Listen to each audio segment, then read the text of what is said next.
Cool. Yeah, so 2024 was a really interesting year for me for my gaming habits. I think I played more games this year than I've played Ooh. 80 years previously, which is awesome. I kind of freed myself from a past chain video game called Final Fantasy 14. I don't like that game anymore. I'm over it. So hey, so that which was weird to me. Once I decided I'm over this game, my brain was like, "You can play whatever you want to now." I'm free now. Yeah, so it's like because I have a piece I wrote up. I just haven't done anything with it, but it's talking about how like I would be playing other games and I'd be like, I could be playing Final Fantasy 14 instead. Why am I playing this? You know, I need to grind this in Final Fantasy 14. Why am I playing this other game? But once the summer hit and I played the new expansion and I didn't beat it because I just hated everything about it, I was like, you know what? My brain just kind of opened up, and that's where all these crazy games I played come into fruition, I guess.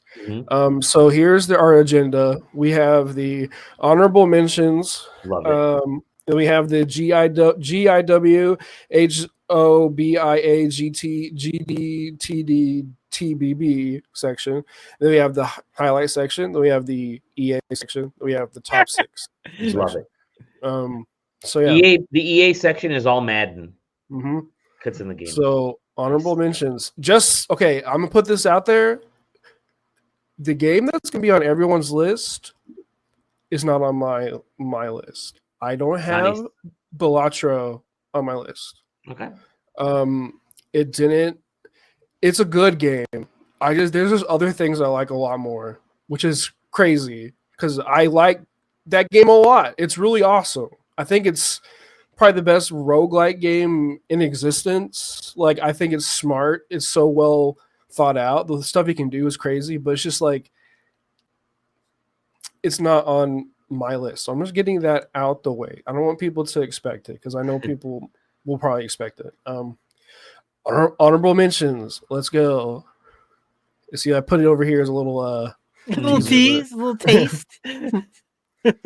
But yeah, so here are my honorable mentions. We got Kunitsugami, which I'm shocked didn't make my top six. It's a wonderful tower defense Pikmin RTS combat game. It's weird. It's so strange. It's really awesome. Dragon's Dogma 2 came out this year. No one's ever talking about it anymore. That game's sick. I loved it, but it's over here. Oh man, I forgot about click holding. Yeah, another one. Click holding is a cuckold game. It's really awesome. It's just you have to click your mouse like I don't remember how many times. It's a lot, and you're clicking it, and the guy sitting in the corner is like, "Hey," he like asks you to move around and get into certain positions and stuff, and it kind of like unravels. It's really dark and disgusting. It's fun. It's by the guys over at Strange Scaffolding who just for whatever reason can make a trillion games. Arco, another amazing bullet hell like game about Spanish Inquisition, kind of not about Spanish Inquisition, but about the Spanish being conquered by colonizers and kind of a fantasy RPG around that. It's really dark, really depressing. It's really cool because it's like first it's really slow and it's a turn-based game, but the decisions you can make the game turn into a bullet hell. So if you like level up a certain way, it becomes faster. Really cool. Destiny 2, Final Shape. I played a lot of this year. The story sucks. But the game's fun. It's a beautiful looking game. Bungie is just like masterclass with guns and kind of the feel of a shooter. Grand Blue Fantasy Relink came out in like February. This game's awesome. A really good character action game that does a really good job of like representing the game it's from. It's also a great game to play if you don't have any idea what this IP is. It's a nice jumping on point. Persona 3 Reload. It's just Persona 3 Like, so whenever I saw this game was coming out, I was like, they're going to take away all stuff that I like about Persona 3, which is all the bullshit where it's like you have to manage your time. It like if you don't follow a guide while playing this game, you can just like screw up your whole playthrough. They didn't take any of that away. I thought they make it more like Persona 5 where things are like kind of more free, kind of go around, but they kept it really true to the original and they added a lot of stuff so you can min max quicker than you could before. Really cool. The new voice actors I think are amazing. Black Ops 6, fun ass game. Loved it. Played like 100 hours. It's super cool. I love this game. They consumed you in the Discord for a good couple of weeks. it's really good. It's just a solid shooter, an arcade shooter. I think I don't know. This is the game that kind of like unlocked the rest of my brain, where I was just like, oh, I can consume slop and not feel bad. You know, like I was like, this is like I can play AAA games and like not have like this pretentious attitude about it. Like I'm not afraid to play these games anymore, and that's why I picked up Destiny, and that's why I'm here. Crow Country, really good. It's kind of like baby's first survival horror game. I don't think it's horrible. It's awesome, but yeah, definitely play it. But I think the story is definitely a high point. Gameplay puzzles are kind of like, oh, this is for children. Not really, but it's like if you played survival horror before, it's like, okay, I kind of know. Then Unicorn Overlord, amazing game. This game is like crazy. It's so good. It has the like crunchiness of a game that I like. I like to describe it where it's like you have to be involved in the game. You have to dig deep into yourself and into the game and like figure out what the fuck you're doing. It's like it has a Final Fantasy 12 thing where you can set macros for your units. So it's like when X unit does Y, this unit activate Z, and then it's like when X hits X%, do this. So you can like, so you have like 6 units in each like guy, and you set them up around all these macros. It's crazy, and it's built around you kind of getting your ass beat and being like, okay, let's go back. Hell yeah, brother! It's so good. But yeah, those are the honorable mentions. Mm-hmm. This is the GIWHOBIAGDTDTBB part. James, I wish. No. Okay. It said it. So I have it written here in my Google Keep notes. It says game I was hating on, but it's actually good despite the dev being bad. Okay. Silent Hill 2. Silent 2, dude. Baby, that game's really good. This game is like, holy crap, dude. Like, because it's like crazy what a dev can do when they were just like given the homework to copy and the teacher was like, this is the assignment actually.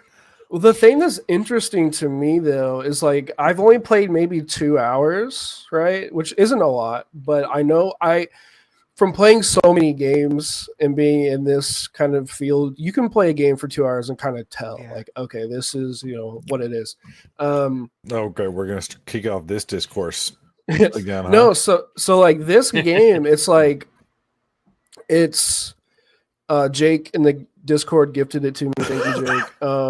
But it's like this game, it's the same game, right? But it does the Final Fantasy Rebirth thing where it's like, I know where this is, but actually you go over here instead. It does that where it's like it plays with your expectations as a fan, but not in that meta way that Final Fantasy VII Rebirth does.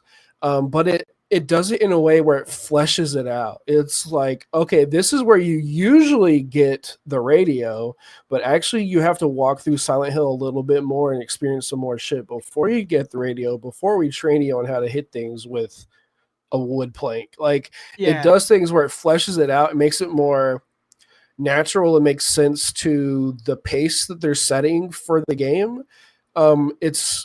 the cutscenes in particular are really impressive. I think they're really well acted. The characters feel so realistic. James is really good in this game. James is really good. The voice actor, the body acting, everything is like, holy crap, he's awesome. Which is good, which is great for what this game is trying to tell you, right? But yeah, it's just really impressive. I was just like, holy shit, Bloober Team pulled something off. It's like cool. But yeah, I'm gonna work through this probably this month. But it's I just wanted to highlight it because I was a known hater of this game, and I wanted to say that. I think so all of us were in a way. Yeah. But then when those reviews dropped, I was like, like, and then people like started digging into it. I was like, okay, this is. I will say the PC port is kind of doo doo. I got it on PS5. But yeah. Anyways, highlight. This is where I'm going to highlight like another game that didn't make my list, but it's also an amazing game, and I know everyone should play it. Caves of Cud, obviously. Caves of Cud.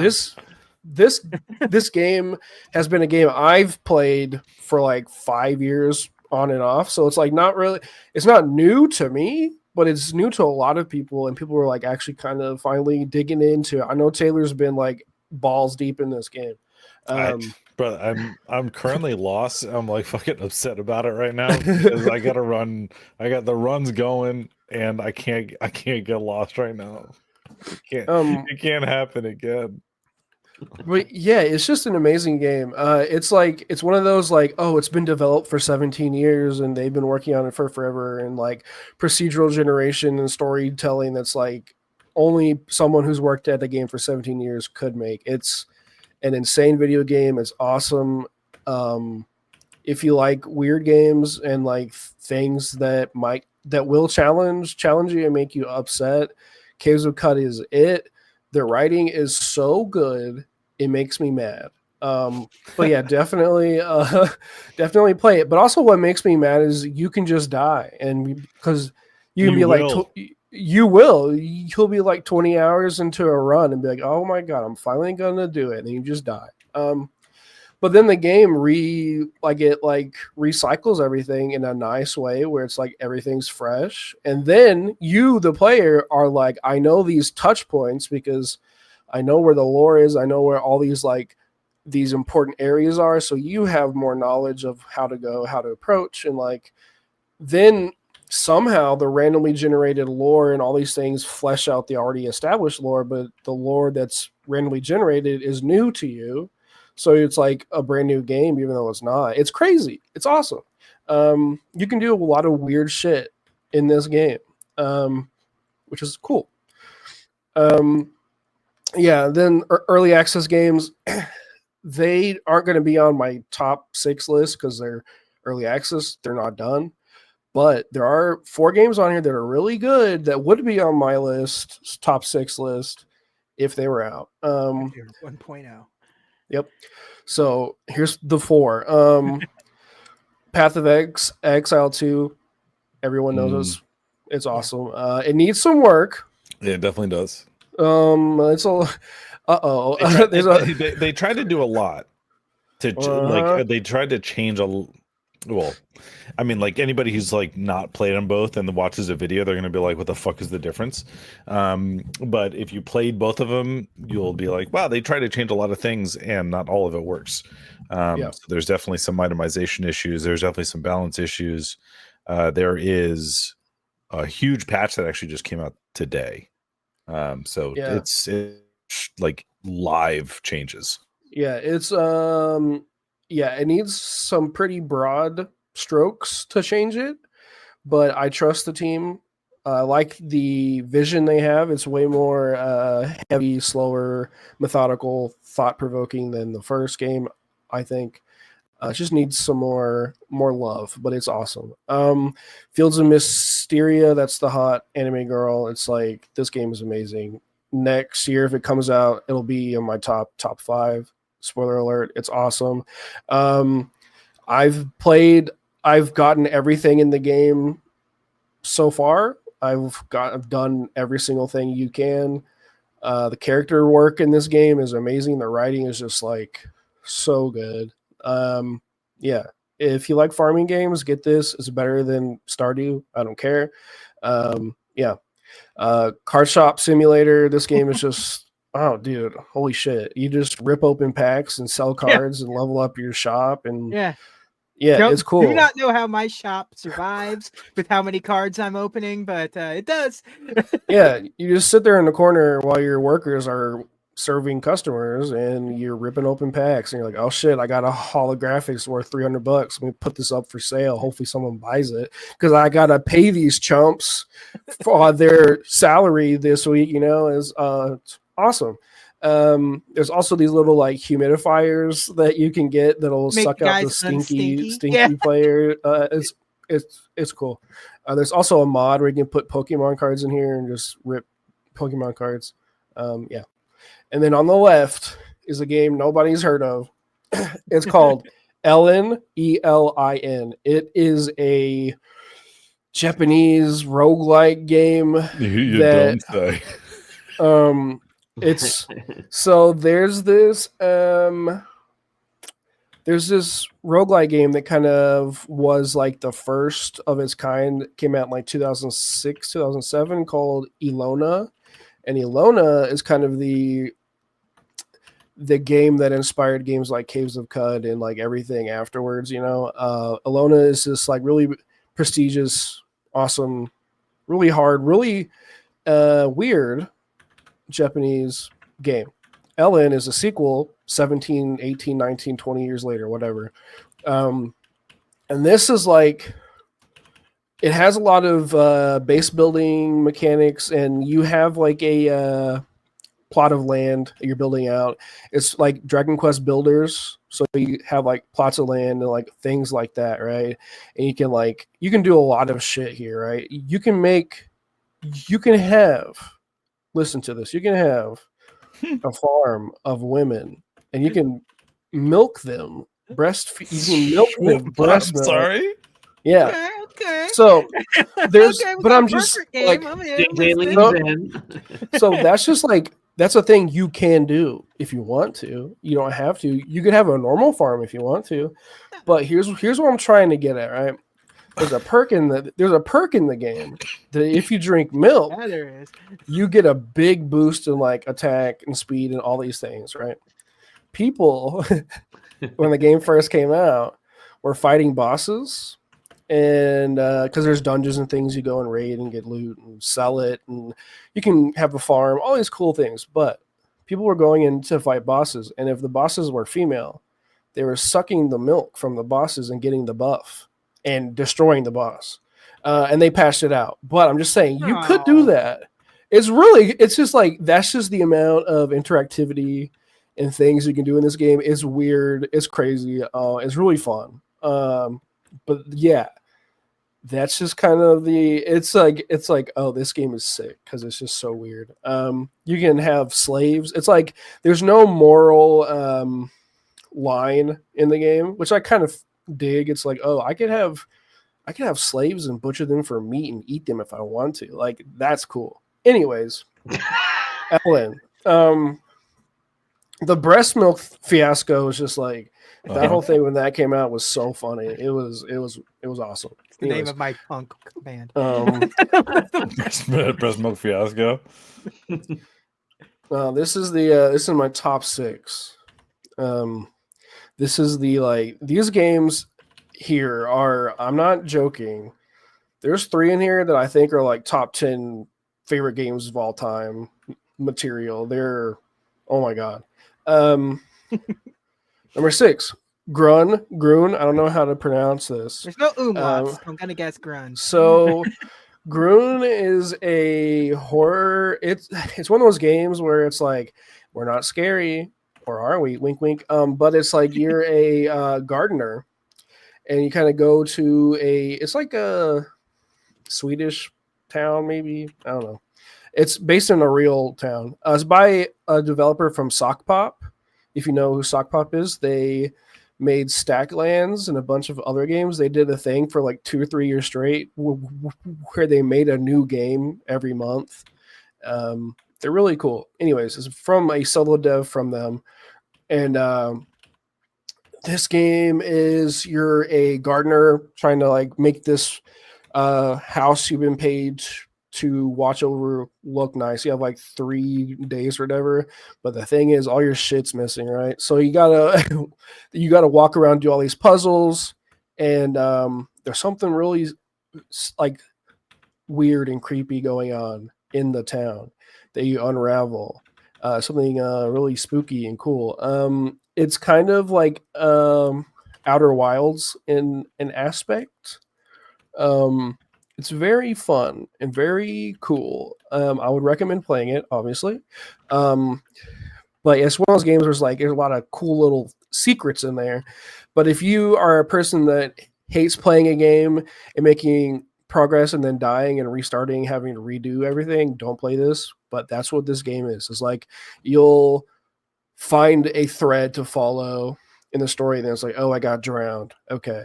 But yeah, it's really awesome. It's really pretty. Like this screenshot right here is how the game looks. It's a first person gardening game. Check it out. Anyways, Metaphor ReFantasio. This game is a heater. I really fuck with this game because it's like I hate in games or in stories in general where they're like, you know what, to take down this tyrannical government, we really should just kill all the rich people, right? And they don't do it. And they don't do it. They find some other way. Like, this is the peaceful way to do it. We're gonna start our own government and take over the bad government. In this game, the main character is like, you know what? We're gonna do it, and it's gonna be awesome. And it's really like punk in that way, where it's like, you know what? Fuck it. We're gonna kill every person that we hate that is a fucked up person. We're gonna kill them. We're gonna take them out. And the game is really stern on its politics of like, if you don't agree with me of an equal world where everyone is the same person and we all deserve rights, then you're gonna fucking die. In this game, that's what it's about, and it's so cool. And it's a 100-hour anime RPG with some of the craziest twists in a story. It's nuts. And the RPG mechanics are so cool. It's a evolution of the SMT Shin Megami Tensei formula. Yeah, I just like that they don't fuck around. It's like, you know what? We're just gonna kill all these bad dudes. Yeah, definitely check it out. I spent way too much time in this game. All the characters are really awesome and really well written and realized. They all have roots in this world in like really realistic ways, and the way you unravel their past and their intertwinings in this world that is separated by a caste system based off your race, and kind of like, oh, the main character, he's the lowest of the low, he's the lowest race in the cast, and you kind of have to navigate that world. And the game world isn't afraid to be like, you know what, we hate you because you're a different race. It's not afraid to be mean and to kind of punch in its message of like, there are fucked up people in the world and sometimes they need to die, and it's awesome. And then Threshold number 4, crazy awesome game. It's another one of those like cool minimalistic PS1 aesthetic games that took off this year. Not as much as the other ones, but this one is the most interesting one, I think, because it's just so weird. You basically work on this like high peak, and they kind of play it off like it's in any country where you want it to be, but it's definitely like Russia or something. Definitely in like a European area. But you basically have to watch a train come in, and then you have to blow a horn. And since you have less access to air, you have to manage your oxygen intake via a ticket system that you get access to by blowing a horn and getting the train across to get the goods to wherever they're going. So you're managing your oxygen, your health, and you're kind of walking around and unraveling this really fucked up story of kind of worker stuff. Yeah, I don't want to spoil anything. It's awesome. It's like 3 hours. Play it. It's also really funny. I'll have to say that. Yeah, I'm gonna go to the next one. Astrobot. Obviously, this game is, I don't know. It's not. I don't know what to say about this game that hasn't been said, but it's like yeah,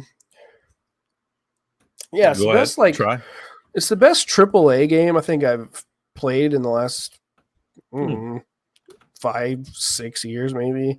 It really just like it felt like a shotgun blast to the mouth, dude. I was just like, boom. I was like, holy shit, what the like? Like I was constantly smiling and laughing with joy and like kicking my feet like a little child playing this game. That dog gif you used to post. That dog, the lollipop and the propeller hat. Yeah, that's what this game is. Yeah. It's what is so, I think, endlessly inspiring about this game is that like every level feels different, every mechanic is interesting. It does nothing like overstays its welcome. It's fun to explore. I 100%ed this game. That's not something I do. I did everything. You know what? You're right. Like with the power ups, there isn't one that's like, oh god, this one again. Yep. I'm just like, oh hell yeah, I get to punch some stuff. Or I get to turn into a mouse and change the whole level by becoming small. Like that's just crazy. It's just there's so much creativity in one level. Like the creativity in one level of this game is just like off the charts, dude. It's crazy.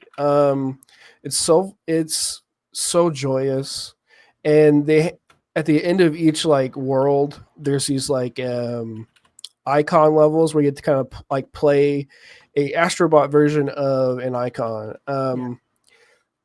And they're just so good. The Ape Escape one's really great.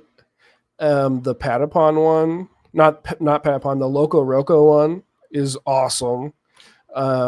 There's a God of War one where they make a joke about the camera loading in that game, where there's like a cave like this, and Astrobot like sidles into the cave, and it's so funny, dude. It made me lose my shit.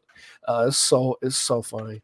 Yeah, and the humor in this game, there's no dialogue really. I don't remember any talking, but like it's just funny, dude. It's like a hilarious game. You'll see a monkey like hump in the air and spank in the air. It's just so funny, dude. And it's emotional. I got really sad at one point. Everybody knows the point I'm talking about. And there's also the challenge levels are hard. Like this game is like the shape levels, the PlayStation controller shape levels. Yeah, those suck. No, but like, but I beat them and I got all the cool characters, and I was like walking around showing my wife like, oh my god, look. It's Ico from Ico, and oh look, there's Wanderer from Shadow of the Colossus from Ico. And then like you hit them and they do their like iconic thing, you know. It's like, oh my god, they're doing it! Whoa, and it's like I usually hate stuff like that. I usually hate that nostalgia kind of like, oh my god, this is what. But it's like this. I was just like, oh my gosh, this is so good. It's a game that learned all of the lessons from like Mario 64 and like just went with it, as opposed to trying to make a 3D platformer that's not a Mario game, which everyone tries to do. This feels like a Nintendo game made on a real console. It's weird. It's like it feels like a Nintendo team is just like, you know what, we're gonna make a PlayStation 5 game. What if we made a 4K 60 FPS? That's what it feels like. And my wife, every time she would walk in, she'd be like, I don't get it. And I'm just like, you just don't understand.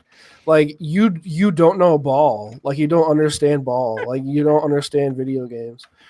This is like, I was like, this is like the perfect example of a video game is this. Like I can sit down with any kid and be like, if you want to play video games, play this, and it would change their life. They'd be like, oh my god, Astrobot. Yeah. Anyways, number 2. Yeah.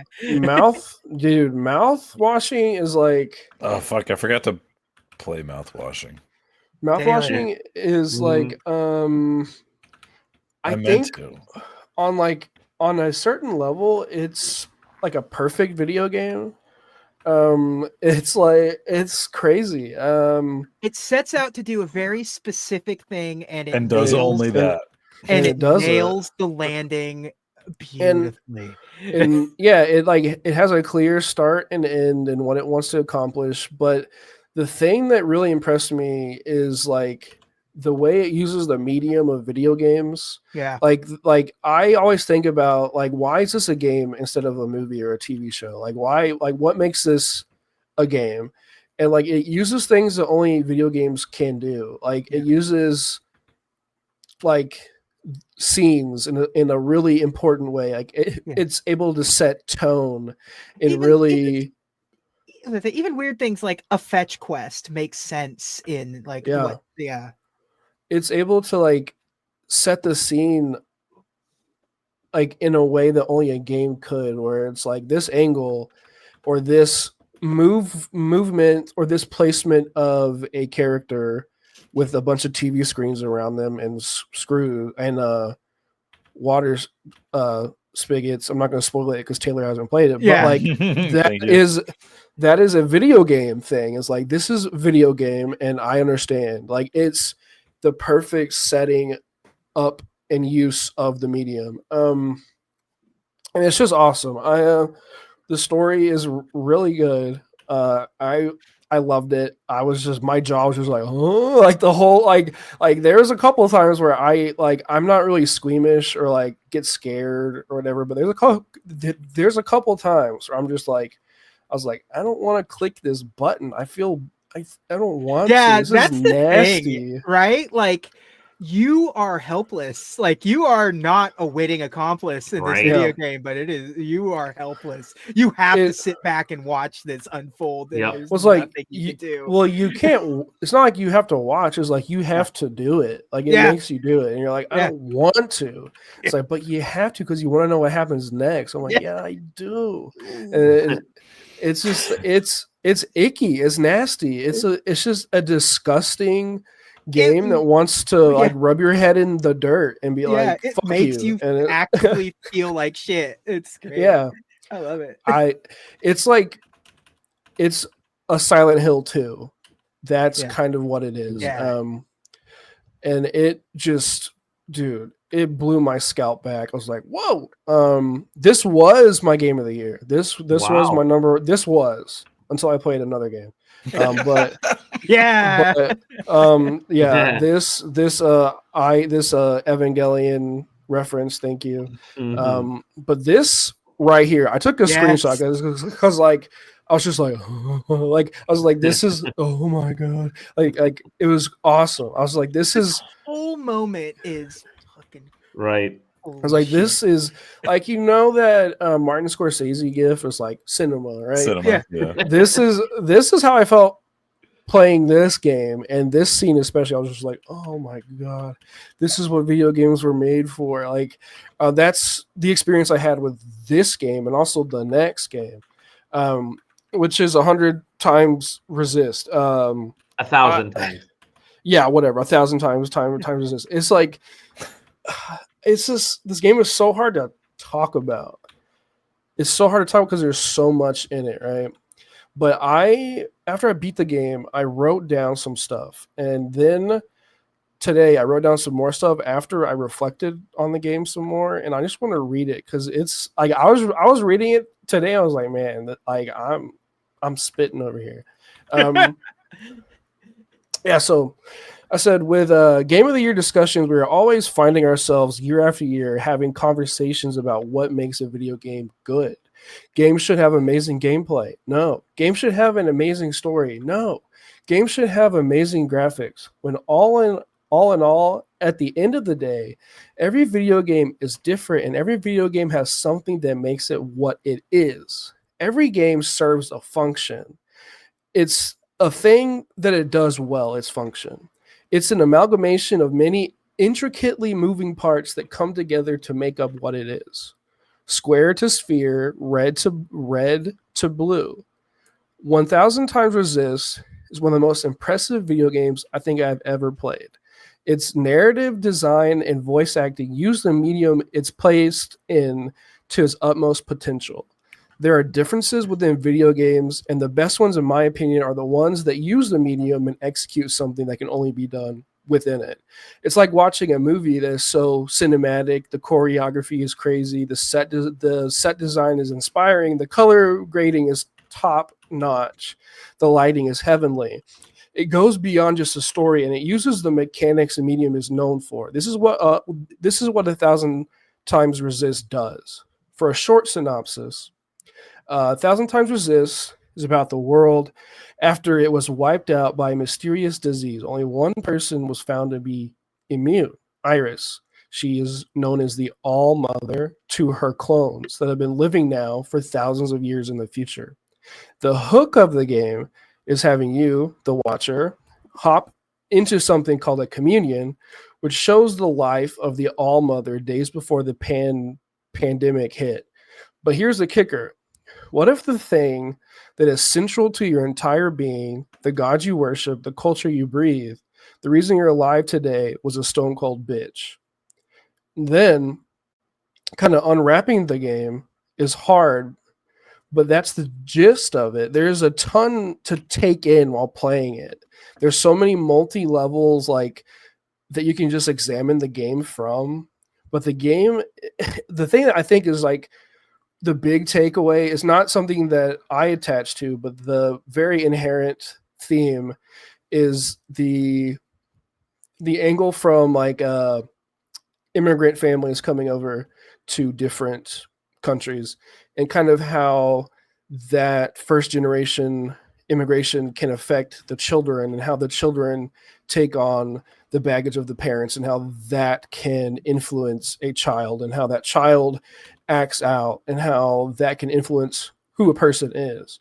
And then there's other angles to it of like the involvement of the government in the person's life, and how much they should be involved in a crisis situation, how the church can influence people, how the school system influences culture.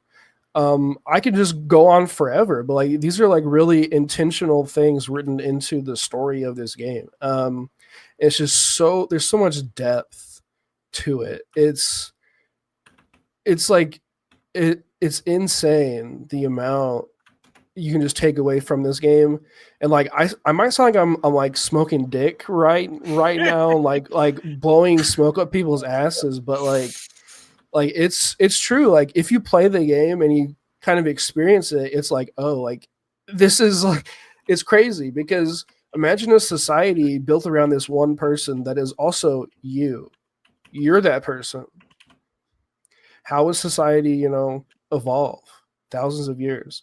How would religion change? How would culture change? How would your life change? It's a really like, my first takeaway from the game was a very kind of pessimistic angle, but then over time it's more optimistic, right? The game is more so telling you like the differences that we all have is what makes life worth living. If we were all the same, what could happen, right?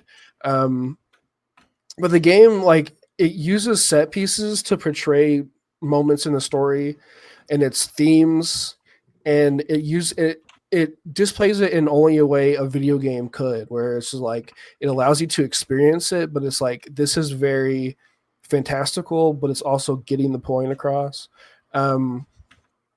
You're hopping between time periods in some points. The first half of the game is like this like really neatly combined rubber band ball. It's like super tight is going. It's like you have a perfect ball, and then you get to the halfway point, and then the game from that point on uses, for lack of a better word, the language that you've learned through the game. It uses the language against you and starts chopping at it, and like destroying everything you thought you understood about the world that you just experienced. And it's like, it's so masterfully crafted. It's, I don't know. It's one of those games that I have goosebumps talking about this game because it's just like, it's so crazy. And it's made by a team that's like hasn't done anything. Like the writers, I was trying to find stuff about like writers them. and artists. It's not really game developers. No, it's like they formed a game studio because they couldn't like take their act on the road.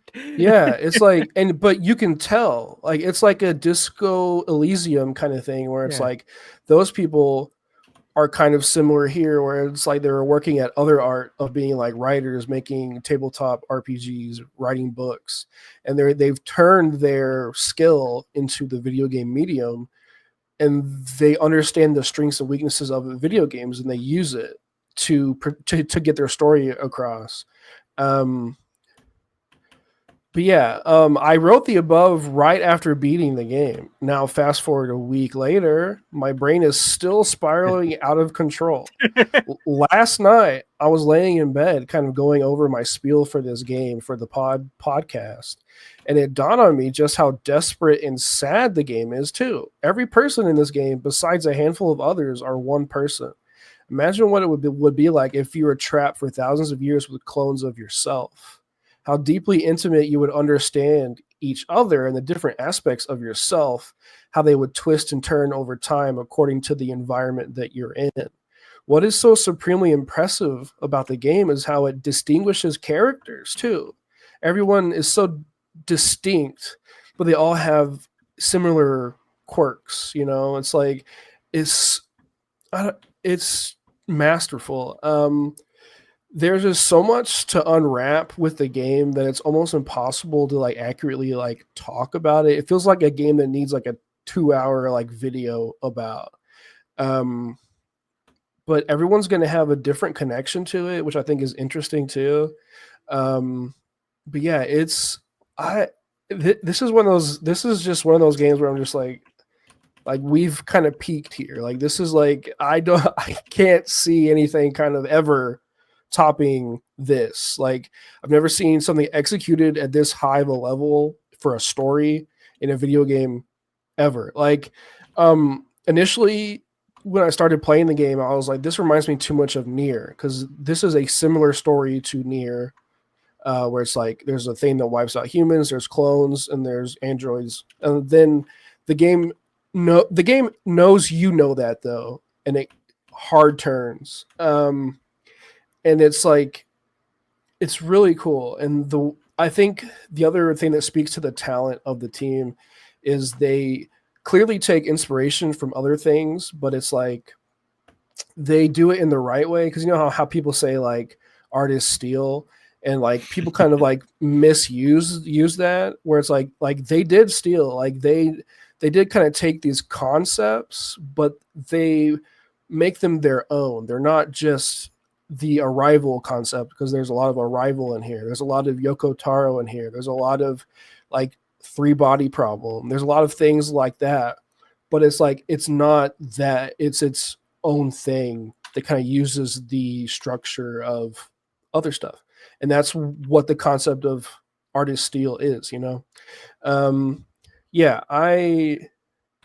This, like, we've kind of peaked here. I don't know where games are going after this, but like ever since I've been doing these top lists for Game of the Year here, there hasn't really been a game that I think has hit me as hard or been as impressive as this game. Closest maybe might be Norco. I think Norco is still really good. But this game is just like, I don't know. But here's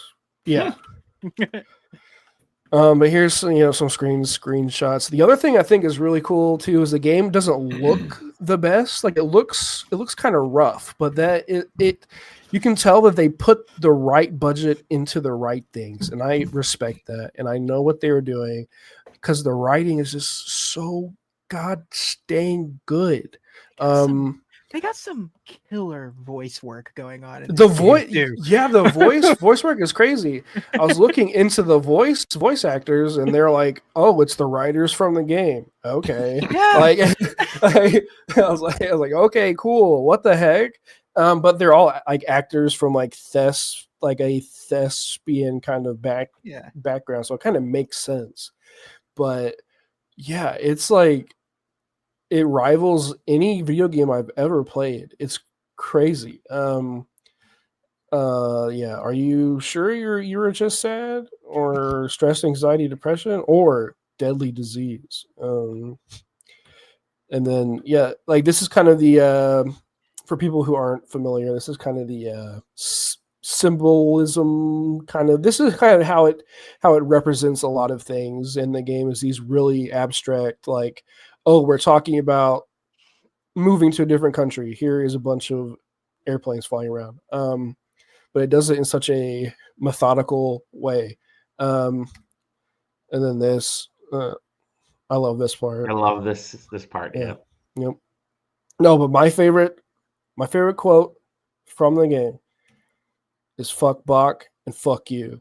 I think it's amazing, amazing execution. Whenever this line dropped, my jaw was like, "Oh."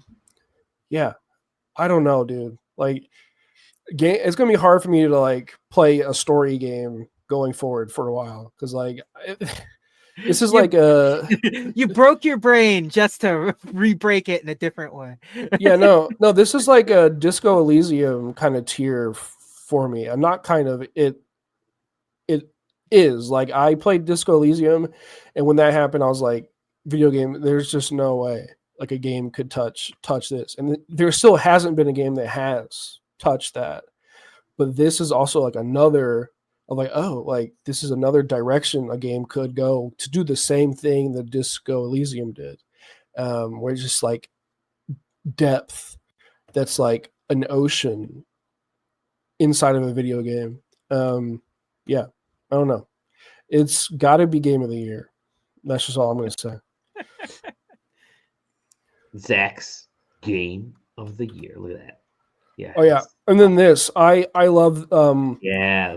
So whenever Iris, the All-Mother, is in high school, she likes to All-Mother, yeah. Almo. She likes to draw anime girls and stuff, and it's really sad that like she draws these anime girls, and then those become kind of the people in the future. Like everyone looks like these anime girls that she was obsessed with from her drawings. Yeah, it's really kind of disgusting. But yeah, I don't know. Like I've said a lot about this game, but I haven't said remotely close to what the game even is. Like there's like 2/3 of the story I haven't even said anything about. It goes places. It's a 10-hour like shot to the heart, dude. Play it. I don't know. I know all of us have played it, so I'm happy I don't have to like beg. But yeah,